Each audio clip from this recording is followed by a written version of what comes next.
The Midnight Gang by David Williams and illustrated by Tony Ross. Chapter 57. Make Her Smile. There was an eerie silence for a moment while the two groups stared at each other through the glass that divided the operating theatre from the observation room. Then the most amazing, unexpected thing happened. The hospital principal, Sir Quentin Strillers, began to applaud. The doctors and nurses behind him began clapping too. From the looks on their faces, it was clear they were deeply moved by what they had seen. "What's going on?" asked Robin. "It doesn't look like we are in trouble, after all," said Tom. Strillers rushed into the room, flanked by his doctors and nurses. "That was beautiful," the man cried. "Breathtakingly beautiful." "Thank you," said Amber. "It was mainly my idea." Tom looked over to George and the porter and rolled his eyes. "Well then, young lady, mighty congratulations are in order. Do you know what the most moving part was?" And there's a picture of Sir Quentin Strillers, surrounded by all of the doctors and nurses. "Me pressing the buttons on the projector?" asked Robin.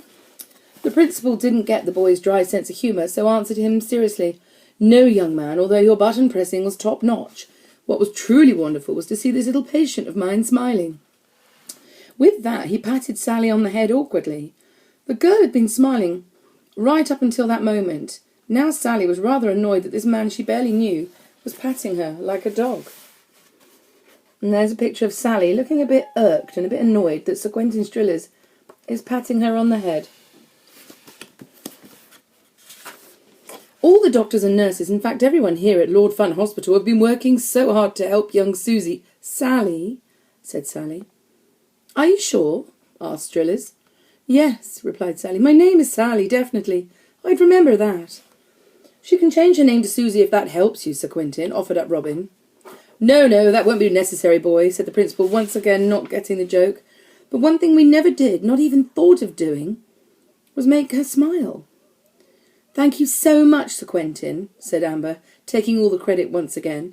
"My name is Amber, by the way, if you're thinking of recommending anyone for a Dame Hood." "Sir Quentin, it's very important. You know, we couldn't have done it without this man," said Tom, hugging the porter tightly. "He is the man you sacked." Yes, murmured Strillers. "Well, my decision has been troubling me all day. After all, it was the great Lord Funt himself who took this man in as a baby." The porter smiled.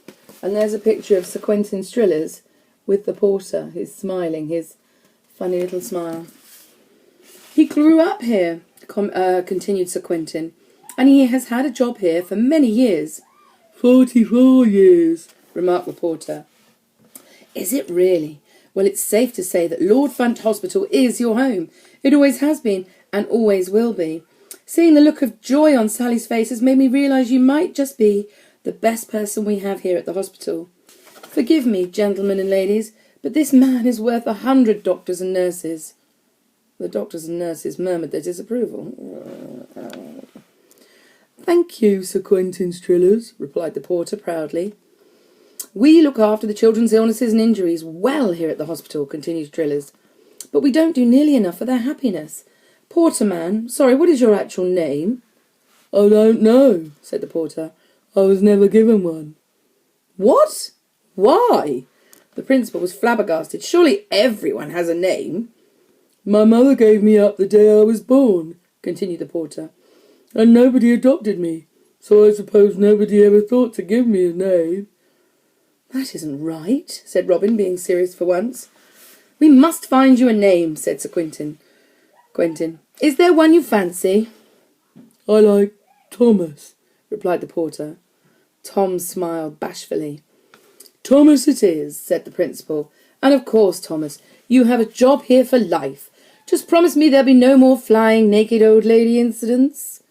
Thomas Senior smiled. "I'll try." "Now it's very late," said Sir Quentin, checking the gold pocket watch that hung from his waistcoat on a chain. "I need you to all go back to your beds at once." "Yes, sir," murmured the children. "Let me put a call up to matron to collect you from down here," said the principal. "Oh, no!" jumped in Tom a little too fast, remembering that she was sprawled out like a starfish on the floor. "Our friend here, Thomas Senior, can take us up." "Off you go then, and I don't want to hear another peep out of you all night." Thomas Senior smiled and began to wheel Sally's bed out of the operating theatre as the other 4 children followed. And there's a picture of Sally on her bed, Amber, Robin, the porter, and Tom, and George. No, Sally needs to go back to the isolation ward, ordered Sir Quentin. The children all looked downcast. But I don't want to, protested Sally. I want to be with my friends, please. The principal looked distinctly uncomfortable. Surrounded by his doctors and nurses, he needed to be seen to be doing the right thing. This girl was ill. The hospital had a duty of care. The man looked around at everyone. Murmurs of, let her be with her friends, make the girl happy and give her what she wants, could be heard. All right, bellowed the principal. Sally, you may go to the children's ward, but just for tonight. Yes, came a shout. Everyone in the room celebrated the good news. But I want lights out straight away, and you all need to get a good night's sleep. As if we would dream of doing anything else, sir, replied Robin with a smirk. End of chapter 57.